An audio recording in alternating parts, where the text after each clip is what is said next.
To me, there's nothing better than being outside on a really nice day. Whether I'm working in my garden or taking a walk with my family, we all love the outdoors. But during my last checkup, the doctor noticed that I wasn't getting enough vitamin D.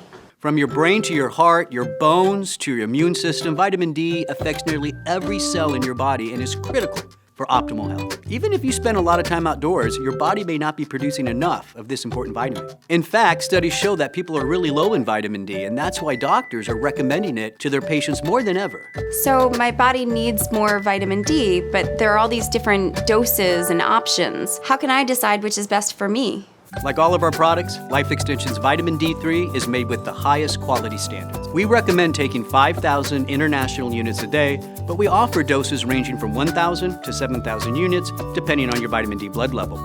Be sure to check with your doctor to see which one is right for you. We also offer vitamins D and K with sea iodine for a complete vitamin D formulation. 3 weeks in, and vitamin D has really made an impact on my whole life. I have more energy, and overall, I feel, for lack of a better word, sunnier.